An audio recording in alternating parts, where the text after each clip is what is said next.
Hello, everybody, and welcome to Veterans Action Council, a roundtable number 49. If you can believe that, we're up to that now. We're basically here to talk about something that being in the new year, and of course, we spent last year doing a little bit of lobbying on Capitol Hill. And so we wanted to kind of give you guys an understanding and ladies an understanding about what we do, how we do it, and kind of give you an understanding about some of the tactics we're using, as well as we still feel the need for education. So, as you'll see from the things that we are doing, we require and still need help and assistance, as well as our people on Capitol Hill still need to hear from us directly. And as we know, there's some current chaos ensuing as we speak. There is still not a speaker today, today is January 6th, which is the 2-year anniversary of, unfortunately, the attempted steal of democracy. And we spent September, three of us here currently. We went to DC, and Wade was with us in spirit as he's healing. And we had 26 meetings in 2 days where groups of 12 of us split into two groups of six. And we went and we hit specifically Republicans, mostly on the armed services and veterans armed services committees, as well as the judicial committees at the behest of the National Cannabis Industries Association. So from there, we put together some information because we wanted to, one, enlighten the people that we were meeting with. Two, we also knew that we needed to take some information with us. And one of the things that we initially organized and put together was a trifold. Of course, we already had the green paper, which is our first white paper, which we sent along to our representatives and senators, specifically making them aware that of what has been happening. And then when we were there, we left them with a trifold, a simple piece of information that we have found in activism. Psychology teaches us there needs to be 3 points of access for things to be retained. So this was our way of going in, talking about it, presenting that to him, and then continuing to talk about it. So there was, the three along there. So we're going to go over to Council Member Michael Crowitz, who's one of our senior members. He's been doing activism for 40 plus years, specifically at the UN since '97, and he has been our mentor and guide. So he was integral in helping us put together the trifold, and then we'll discuss later of the USAG's office because that has to do with the work that Michael and his team did at the international level over the past decades, plural. So, with that in mind, welcome everybody, Nate Landau, Wade Laughter, and Michael Crowitz. So, Michael, tell us about the trifold. Yeah, I think before I get into the trifold, I want to say just a couple of general words about what we do. I think first of all, it's important to note that as a veteran stakeholder group, we are working on veterans issues, but many of us have been in the cannabis movement for a very long time, and look at the broader cannabis movement objectives, which are all in line with our veterans objectives, by the way, but are a different subset of objectives. And I think that two things are worth mentioning. One is that military veterans deal with the federal government all the time. This is not something that average citizens really deal with the federal government unless you live right next to a military installation or something like that.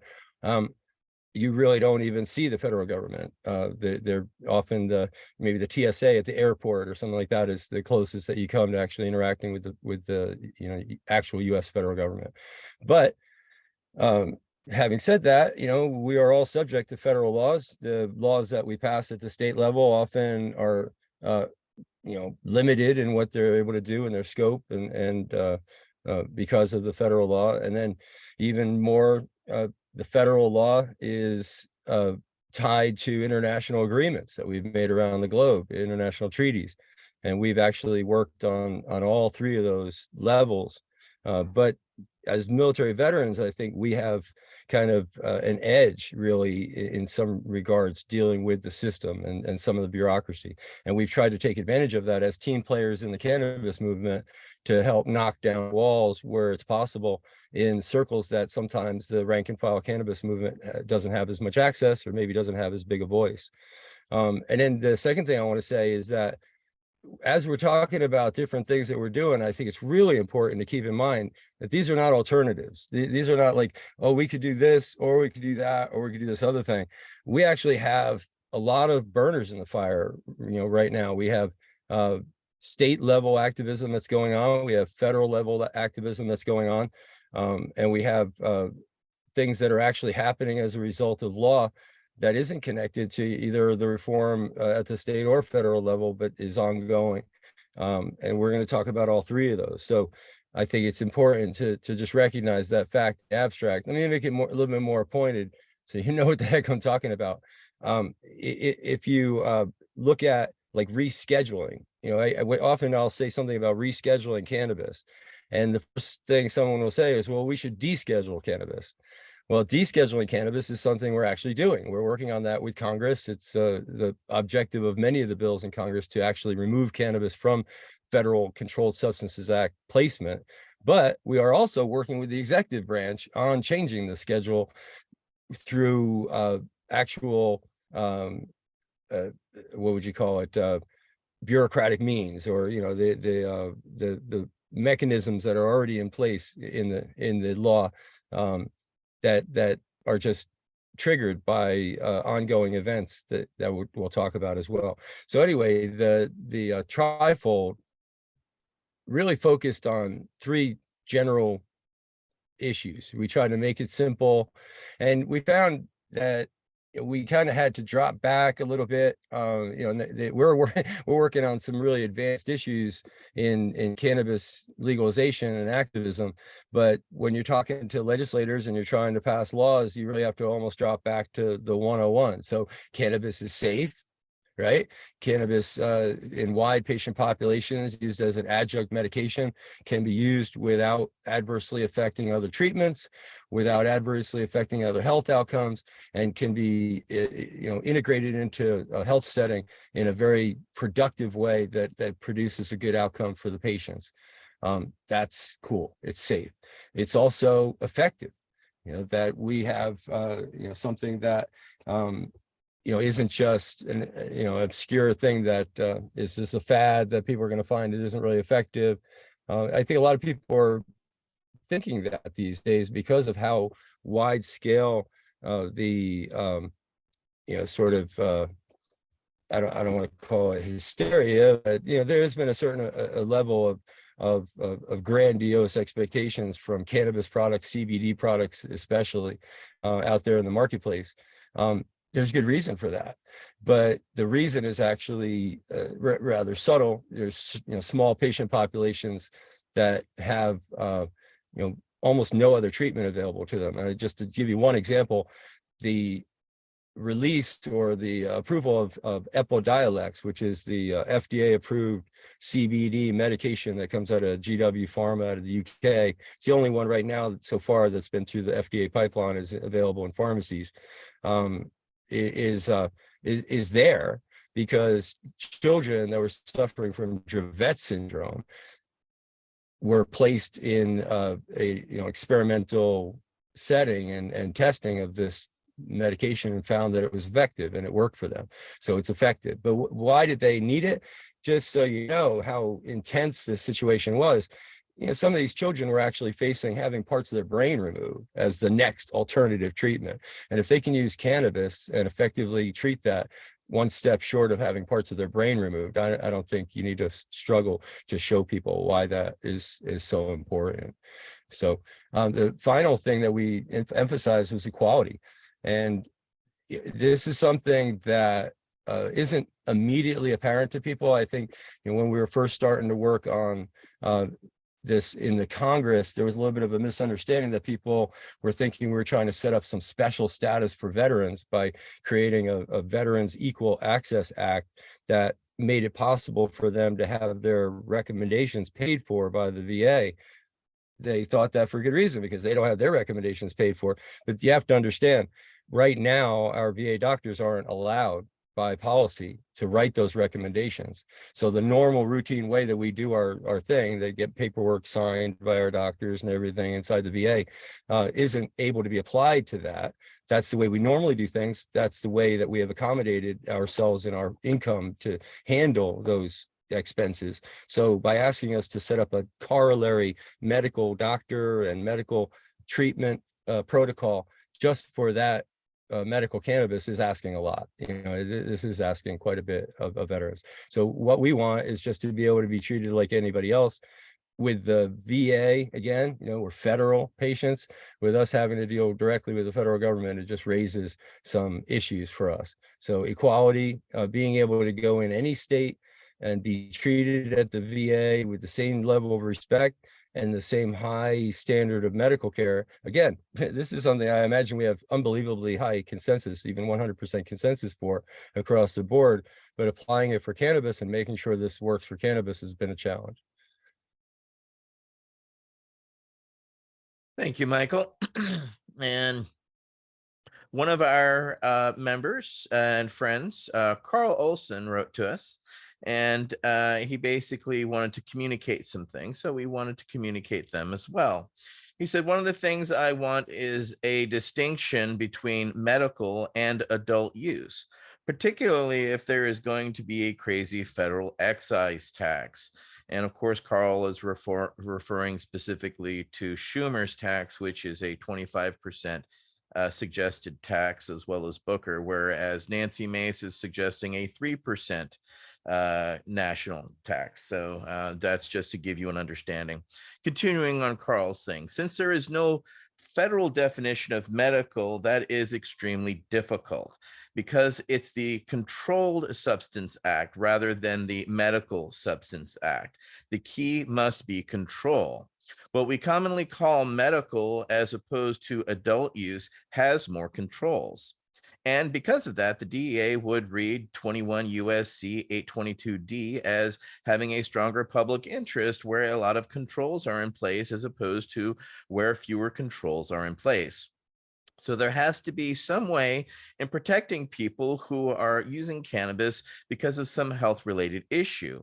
And I can even think of a third category of nutritional supplements, nutraceuticals, as we've talked about in the past, although that's even harder to define. So we ourselves in our cannabis movement are still trying to define these. And I want to thank Carl Olson to bringing these to our attention because it's a reality that we have faced here in California, and we will currently face as SB 34 unfortunately sunsets in the coming years. So we have to go back and work on medicinal access for free access for our people because again, the system itself is not built in for the medicinal need or necessity. So that's why we have wonderful people like Ryan Miller and others who are providing cannabis every single day to patients, and specifically veteran patients who are in need, and not only in need of cannabis, but in also health and wellness and sanity.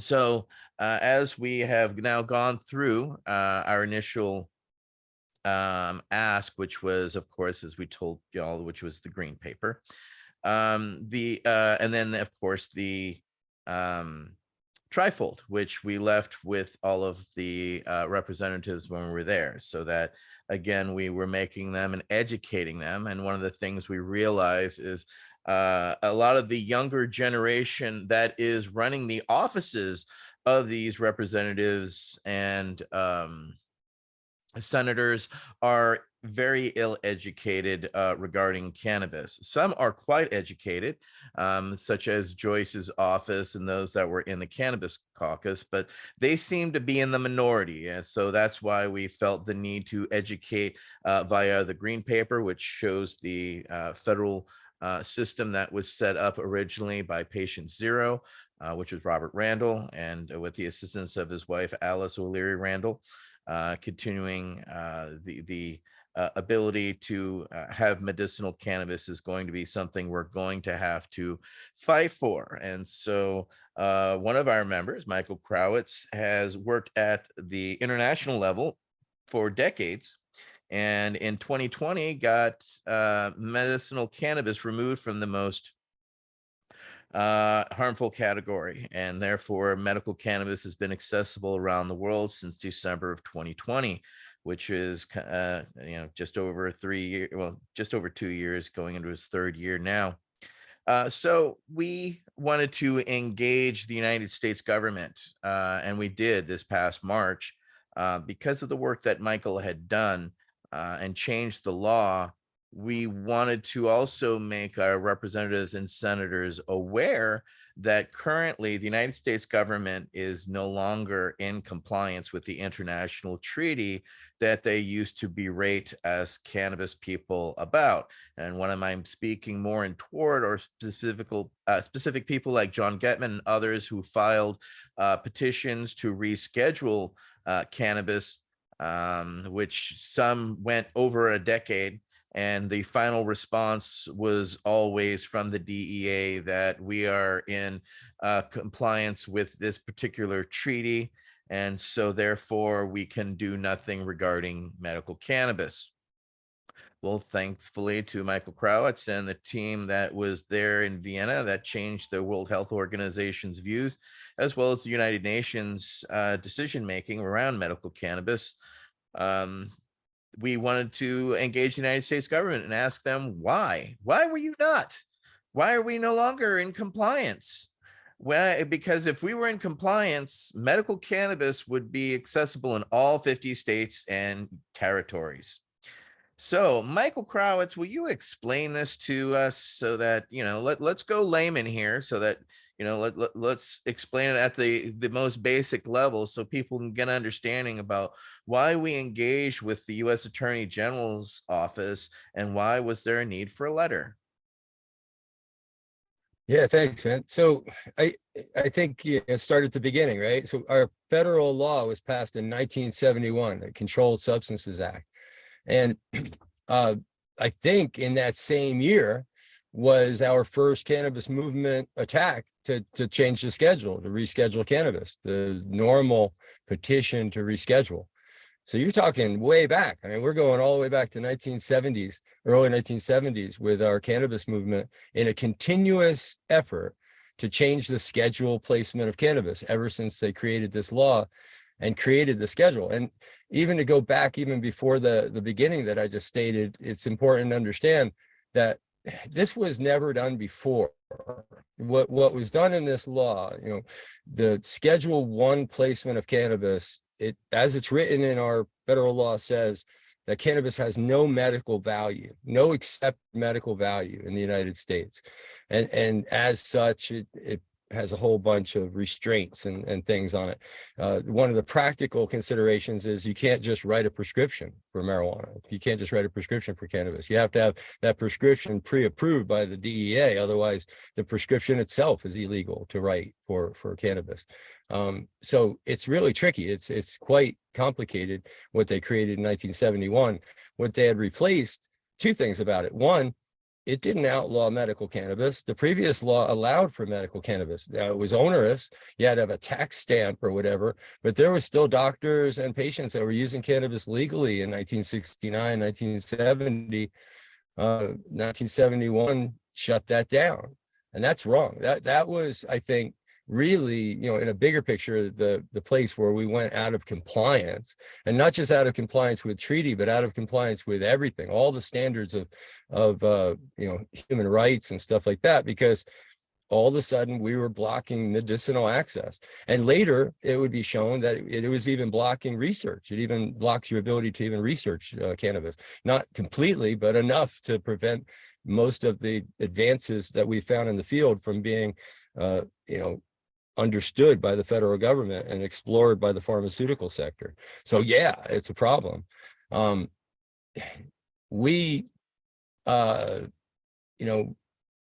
really accept this. I think it's just that complicated complicated, that we haven't found the effective argument to fight it. Not for lack of effort. Like I said, 1971, we started this. I can't even tell you how many times we were in court. We actually won a couple of hearings. We won a very notable hearing in 1988 where a federal judge ruled that cannabis was safer than potatoes. Federal Judge Francis Young said it was safer than a lot of foods that we commonly eat. And he ruled that we should win, that our side should win and cannabis should be rescheduled. The DEA went in and argued before the court that they've been given the authority by the US federal law to make considerations outside of the science base and to consider the children, to consider the whatever, that they made arguments about.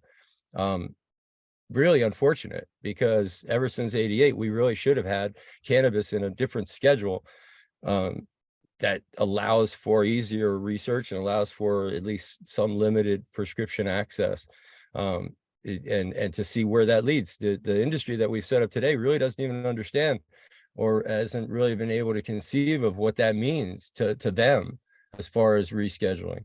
Cannabis should at least be in Schedule 3. It's in Schedule 1 now, like I described. Schedule 2 is also a very onerous schedule, but at least it's a legal schedule. It's not, it doesn't say in the law that it's not medicine. It's just very, very highly controlled. Drugs like cocaine, methamphetamine, others are in Schedule 2. And cannabis being more restrictively scheduled than cocaine and things like that is just outrageous, but that's where we're at. And then just to make it even more outrageous, cannabis in its purest form, THC, in a sesame seed oil capsule is patented and sold by a drug company as Marinol. It's FDA approved. It's been FDA approved since the 80s. And in the 90s, it was downscheduled. So it's actually Schedule 3. So Schedule 3 is really our floor for cannabis. There should be no circumstance where plant material is more restrictively scheduled than its active ingredient. So really, ever since Marinol was put in Schedule 3, we should have had cannabis as Schedule 3. So anyway, that having all been established as a platform, here's where we're at. The United Nations had cannabis in a place that was somewhat prohibitive. It was in a Schedule 1/4. We convinced the United Nations, we being the cannabis movement, together with the World Health Organization, and we actually were able to work together on the evidence base. Once we were working from the evidence, then we could work together. It was seamless. So we changed the treaty and removed cannabis from that prohibitive schedule, the Schedule 4, and that should have triggered a reassessment within the United States rather quickly. Usually when the treaty changes and we add some new drug to our list of new drugs of control, like some new fentanyl analog or something like that, the federal government responds within months and changes the federal law to accommodate the change in the treaty. So here, 2 years out, we hadn't heard anything, we hadn't seen anything. We reached out to the federal government, didn't get much interest in the press, didn't get much interest in the, the expert, world, so to speak, of politics. However, we did actually finally meet with the White House, the executive branch, Office of National Drug Control Policy, who assured us that this was something that they were looking at and it was important, and that they would see that our letter that we wrote to the Attorney General would be hand carried over to the Attorney General, and that we would see what they would do. To our surprise, the essential arguments that we made in our letter were then presented by the president a week or two later in a little bit of fanfare, handing it off to the AG. So that's where we're at. The Attorney General is sitting on the change of schedule, which should have already happened years ago, but certainly should be happening as a result of the reassessment that's due because of our change in treaty. This is, again, totally separate from any kind of strategy that we're implementing in Congress or at the state level. This is something that should have already happened. And Schedule 3, 4, or 5 would make a dramatic difference in our lives as federal patients. It would change a lot of other variables in our medicinal world, like being able to live in public housing, not be kicked off transplant lists, et cetera, et cetera. So, there are areas where this is going to help a lot. So I think yeah, it's worth our attention. Yes, it's very much worth our attention. So we sent that letter, of course, to the USAG's office as well, because we wanted the USAG's office to know that we know you're out of compliance and we're watching. And that kind of did spur the president into his discussion and discussion points, because he didn't ask the DEA to reschedule. That was very interesting to all of us. That he asked the USAG's office and HHS, and they're in the midst of actually doing that as we speak, is a significant movement. It's not a very fast or large movement, but it is one that is quite significant that we are watching, on top of our FOIA request for information. So which we have filed our official appeal for. And on top of that, we had filed a FOIA request asking for any and all data to the VA directly. And apparently we asked way too high up, that they sent back the appeal saying that we have no data. And so they suggested through their offices that we basically do a sort of a going to the lower tier levels of the regional VAs.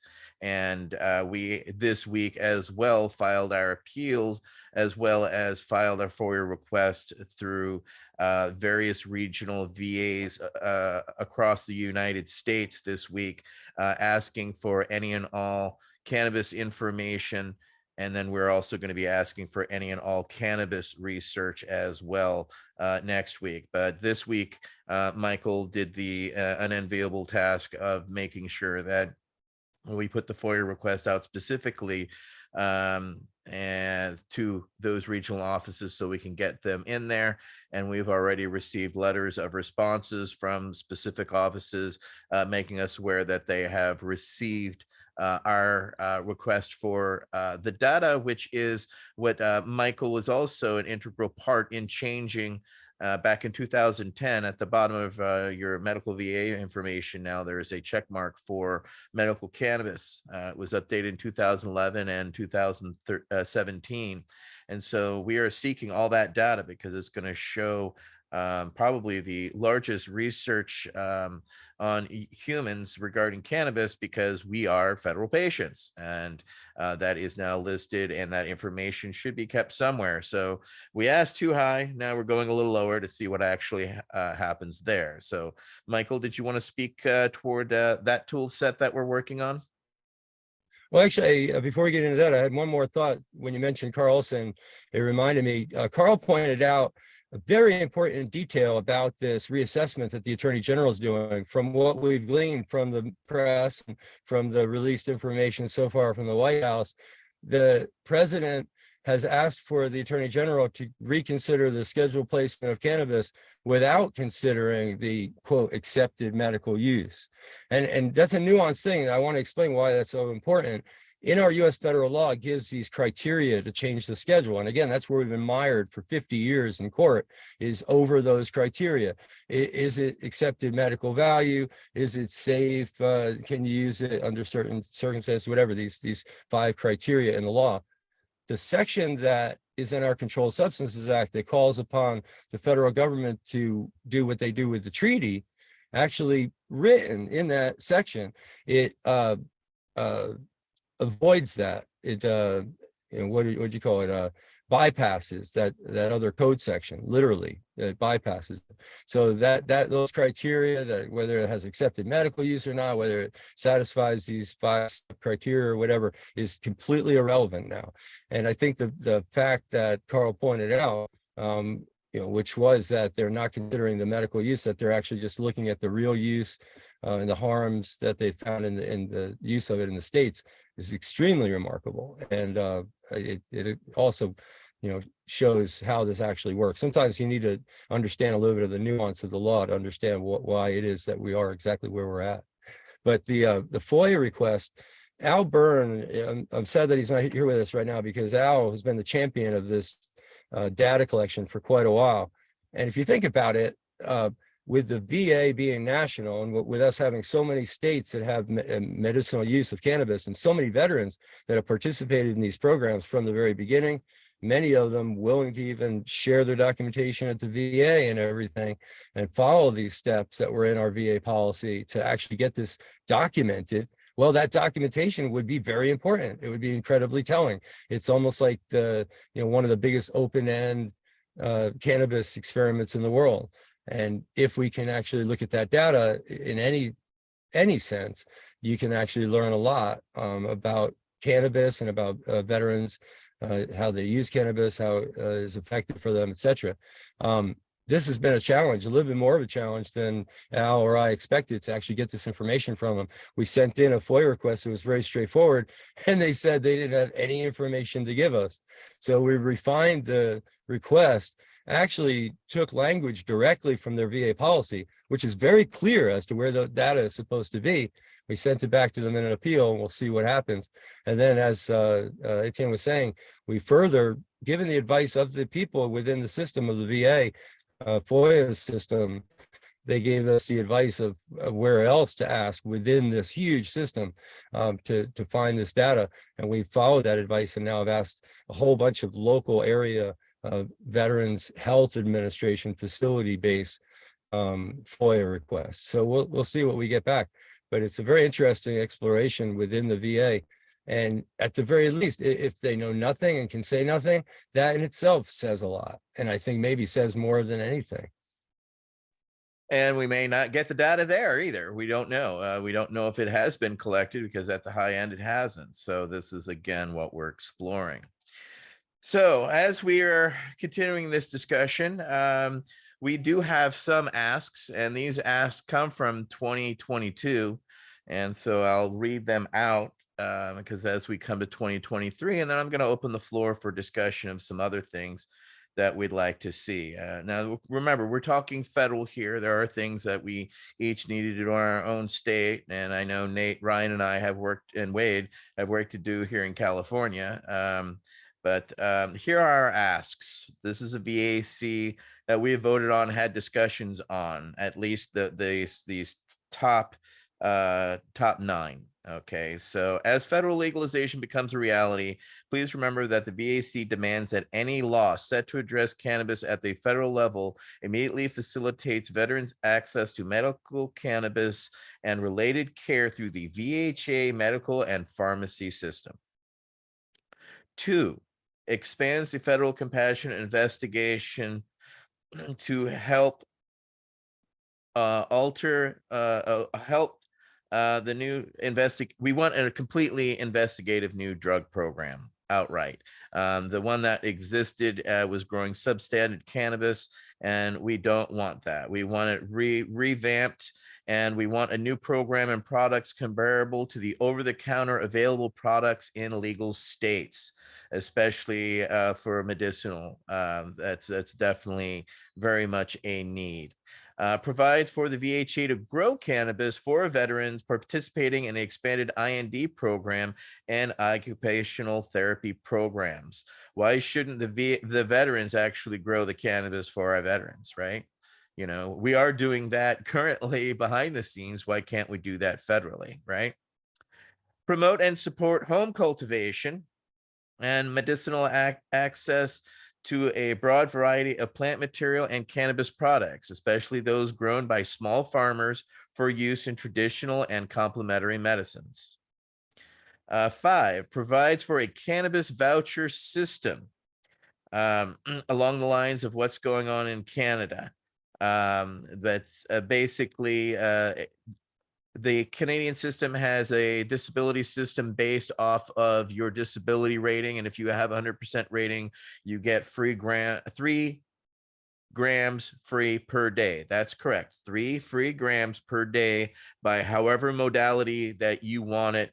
If you want it in a lozenge, in a pill, in a topical, as long as it adds up to 3 grams in the end, the Canadian Medical will also mail it to you within 48 hours to your front doorstep, which the VA is doing currently for our regular medication. It could do so for our medicinal cannabis as well. And so, as we realize that our veterans are on fixed income, and because that cannabis is so fucking expensive, the reality is that they need vouchers in states where there are systems currently. And if it becomes all 50 states, and we need voucher systems currently so that veterans can go down currently and get the medicine that they need, they don't have to wait. Um, provides training. Oh, pardon me. 6 provides an identifier on VHA patient data cards identifying veterans as federal cannabis patients, eliminating the threat of prosecution / incarceration for possessing cannabis while traveling in the U.S. or on federal property. We would like that in the invisible strip. We don't necessarily, there's discussion over whether they want it on the card itself, or just like our social security numbers used to be on our VA cards, and they realized not such a good idea, and so they magnetized that. So we're thinking of that specifically. 7 provides training and continuing education at the VISN level, including but not limited to the history of cannabis medicines, the function of the endocannabinoid system, discoveries as research is conducted, and federal / state policy to integrate treatment into patient care. Next, access to VHA patients in VHA facilities, veterans homes, hospitals, and nursing homes. So we want those specifically. Then, of course, mandate the VHA of the use of cannabis as an opiate overdose harm reduction and a first line of treatment for pain, strokes, and TBIs. There's currently a medication that the Israeli medics are carrying in their field packs right now, that if somebody is hit with a TBI, they use this THC nasal spray directly into the nose within the, as it's called, the golden hour from the injury. If you are able to use that type of medicine, it can actually stop the TBI in its tracks. And knowing how debilitating those TBIs are to individuals, this is something our medics should have already had a decade ago. And if Israelis medics have it, there's no reason why we shouldn't have it currently as well. Now, some ones that we have not voted on, but that are up for discussion, and ones that people would like to see, are people in the regular military have asked for our assistance because they would like to be able to use medicinal cannabis when not on duty. And some want to be able to recreational and relax on the weekends when they're not having to actually drill or actually do war stuff. So, those are things. Another one was to establish a cannabis / psychedelic hospice program for terminally diagnosed patients. We feel that is something that is beyond needed. And the last one, which is considered controversial amongst us, is gun access for veterans. In states where cannabis is acceptable, you have no Second Amendment rights, especially if you own a dispensary. So we would like to have that Second Amendment rights reinstated for cannabis using veterans on regular duty, and especially veterans. So those are some of our asks that we are interested in taking forward. We weren't able to take everything into DC, and we're not going to be able to do so this year as well.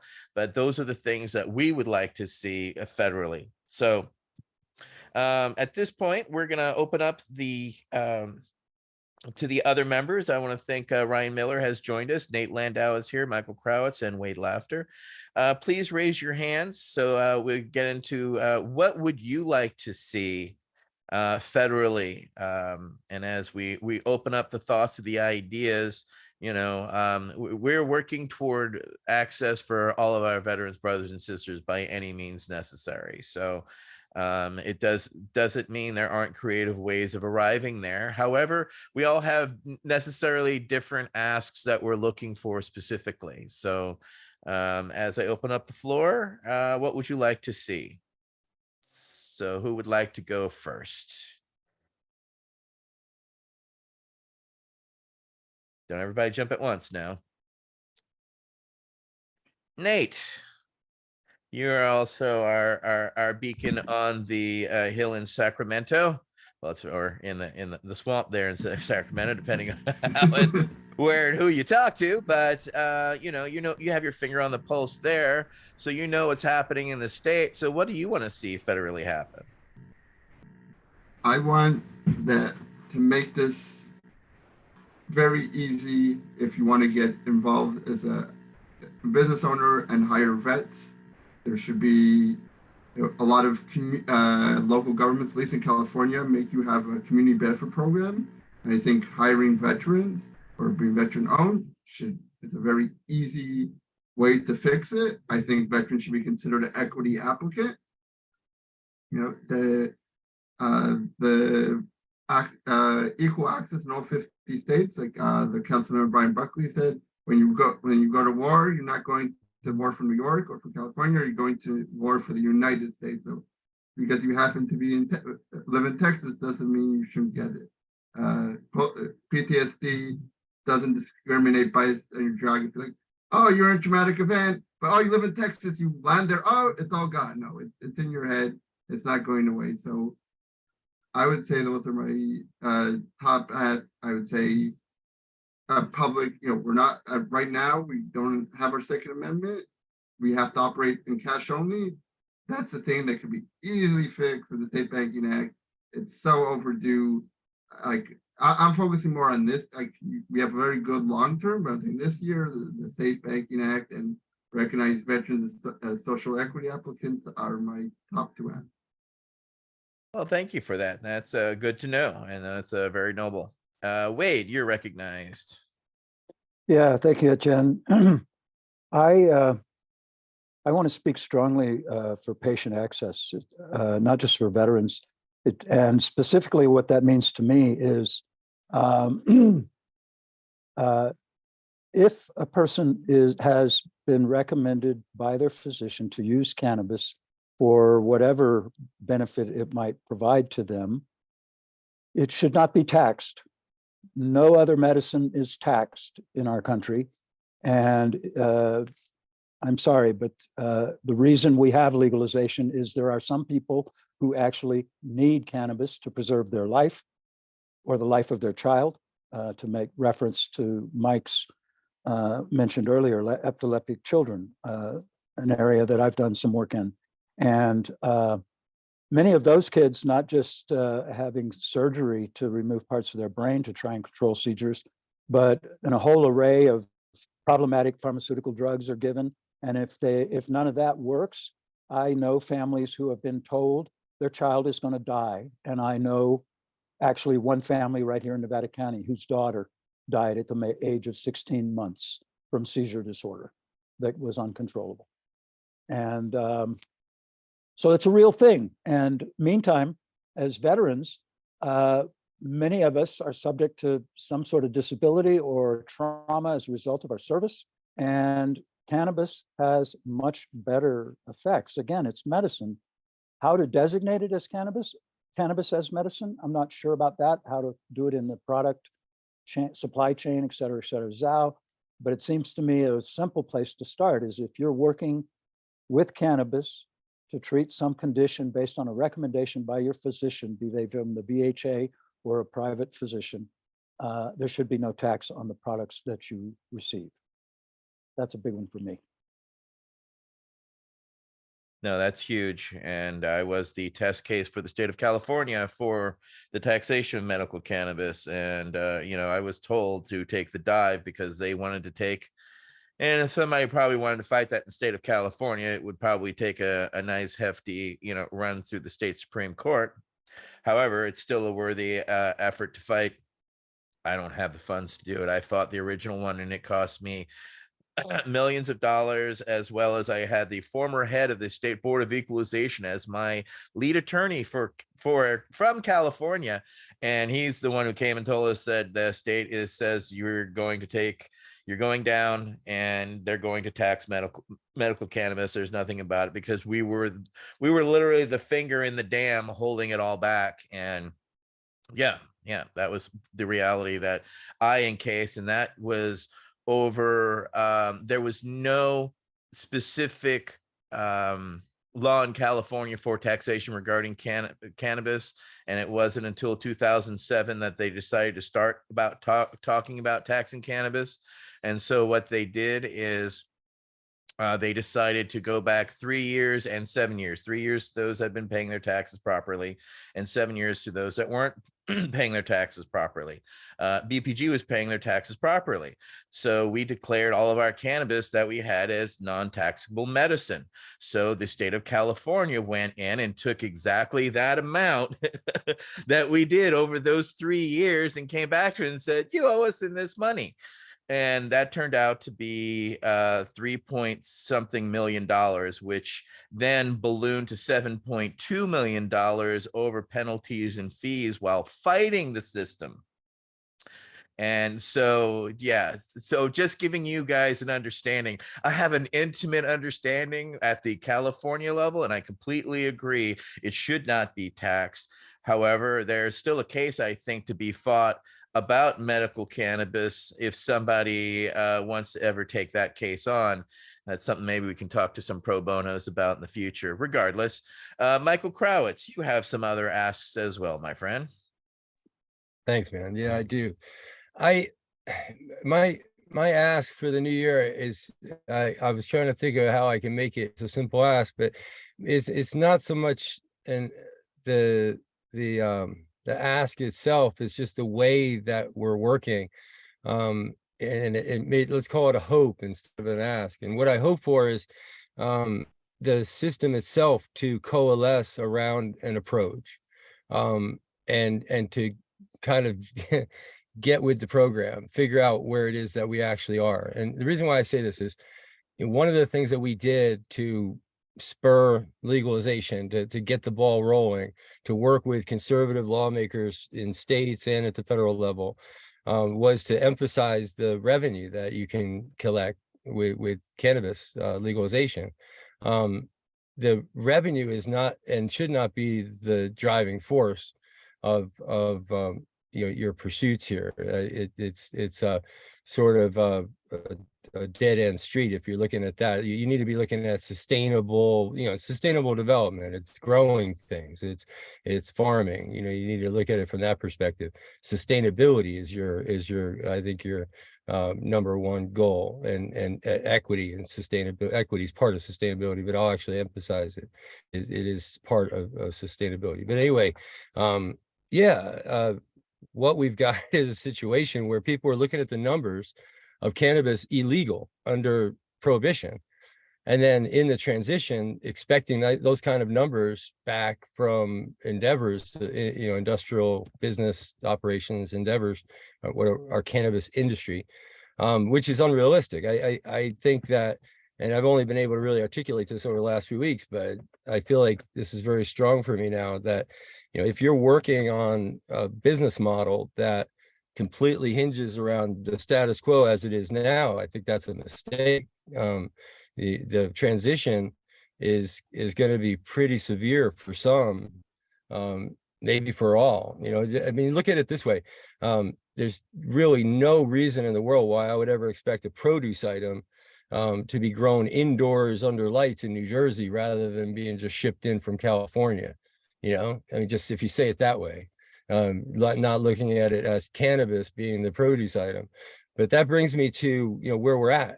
Mace, Representative Mace, her bill, the approach that she takes, and I think overall Veterans Action Council seems to like her bill better than the other bills that are being promoted in the Senate. Her bill actually would make all cannabis that's in the ground an agricultural crop, full stop. It's not designated in one way or another until it's actually a product. And there's all kinds of issues that we have in how we implement that. But looking at it that way, again, you get back to farming, and you get back to the reality of what farming is, which is not, $100 per square foot. It's more like $100 per acre, and you need to keep that in mind. So, but after transition, I mean, that's what's going to be really interesting, is what's it going to look like? Where will what happen? It'll be efficient, and the efficiency will be, what rules the day. So, documentation may be handled in New Jersey and cultivation and at the end of the day. But we'll see. I think that holistic approach, recognizing the importance of terroir, that's the word we picked up with our appellations work out in California.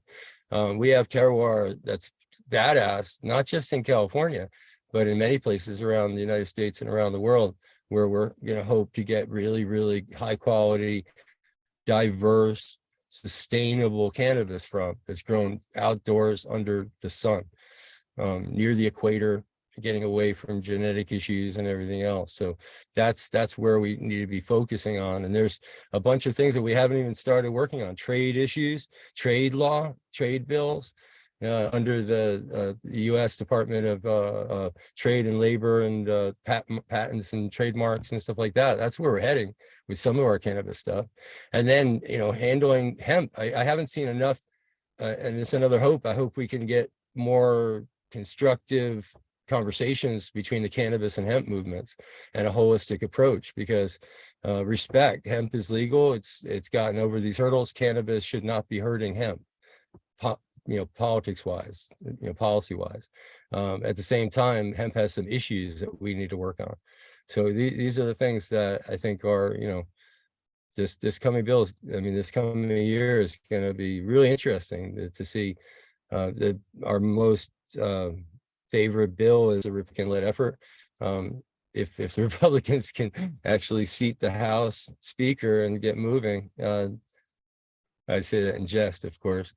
But at the moment of us taping this, I think they're on their 11th vote, which puts them in a historical, 100-year event, once a millennial event. So, millennial, centennial event. So anyway, that's where I'm at, man. Thanks. It's been closer to 12 to 13, actually. Regardless, I would definitely want to see some work on interstate commerce as well. I want us to be able to move between the borders and states. I would love to be able to see California export as well as import. I'm looking at you, Vermont. You've got some crushy, delicious nugs, as well as, other states as well. But let's go next to Ryan Miller with Operation V.A.C. He's part of us, and I know he has his work here in California, but what would you like to see federally happen, Ryan? I'm so glad I popped in tonight. And, you used the term control earlier.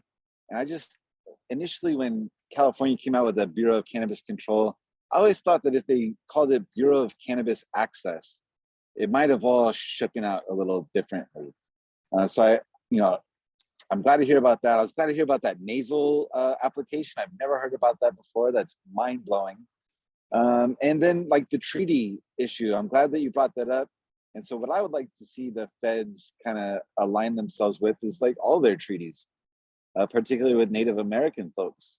And maybe we could start there. Maybe if we're talking equity, maybe I would like to see a lot more like the reservations included in cannabis, and maybe even prioritized. That could be a great decolonization effort.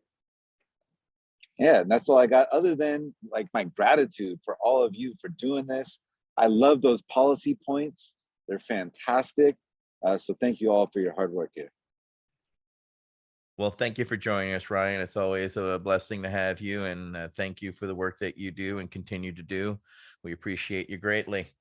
And so there's a lot of work. So Councilmember Byrne, are you there?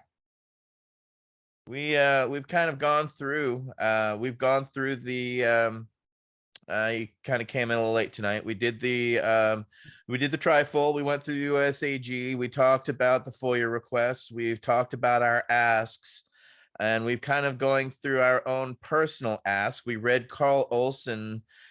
He sent us an email, and so I read his ask regarding that. In fact, how did I do that? I will read Carl's email to us. I'm not sure if you got it or not, and you may have thoughts off of that. So I will read that again to you, Al. This is from Carl Olson from yesterday. One of the things I want is a distinction between medical and adult use, particularly if there is going to be some crazy federal excise tax. Since there is no federal definition of medical, that is extremely difficult. Because it's the Controlled Substances Act rather than the Medical Substances Act, the key must be control. What we commonly call medical instead of adult use has more control. And because of that, the DAA would read 21 USC 822D as having a more substantial public interest where a lot of controls are in place as opposed to fewer controls. So there must be some way of protecting people using cannabis because of some health-related issue. And I can even think of a third category of nutritional supplements, although that's even harder to define. So that's what Carl sent us regarding this discussion. So Councilmember Byrne, what would you like to see federally, and any thoughts on Carl's? Well, you know, Carl and a lot of you guys are very much legalistic orientated. You think that's the solution, and I don't. There's a basic difference between a lot of us. The reason I don't is because I've been doing it for 40 years and there hasn't been a court case yet that we've won. And if we've won, they've ignored it. So to me, that's just bullshit. But I do respect Carl a lot. I've worked with him for 25, 30 years. He's a genius. He's worked alone. He's never asked for payment. He has asked for help from me, and I've given it to him, of course. But great respect for Carl. What do I think? I think that the problem will be best solved when the United States government understands that it's not a controlled substance. It's not a drug. It's a fucking plant. And once they get it's a plant, then there are controls for plants, for spinach and beets, and this whole idea that cannabis has had its own destiny outside of the whole apparatus of controlling drugs and regulating drugs, to me has always been fucking crazy. There's something like, I told you guys before, there's something like 550,000 drugs, substances in a controlled environment in the United States, everything from heavy duty prescriptions down to stuff, aspirin. And then we have cannabis. We have cannabis. There's 550,000 other things and cannabis. It's friggin' nuts. So, once the government understands that they're frigging nuts and it's not a plant, it's a plant, and it can be handled very well by the Department of Agriculture, just like our other plants are, then I think that I will have my wish come true. Until then, I think the rest of it's all just mechanics that we have to go through because they're forcing us to. But I don't think we should lose our way and ever let them think that cannabis should not be included with the rest of the things that we use and eat on Earth. And I disagree with Carl in this regard. I would never want to see cannabis considered a nutritional substitute. Cannabis could be the best friggin' food on Earth. And it should be considered a food. It's very nutritious. The oil of the seeds is unbelievably good for everybody. So I'm in the agrarian side of this issue now. It used to be keeping people out of jail. Now I'm trying to convince people that a plant grows in the ground and this thing grows in the ground. Thank you. Al, we would like to ask you about, because we did speak regarding the FOIA request. So what would be your wish or the outcome that you would like to see in this new year from the FOIA requests that we are submitting and have submitted?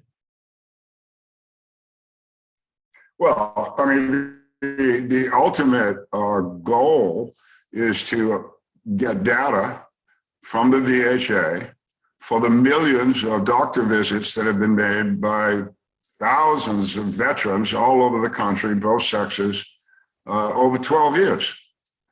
What happened? I'm sure if there was one axe murder out there, we would have heard about it. But here we go, 12 years, no axe murders. So I got to assume that everything is positive. So why don't we know that?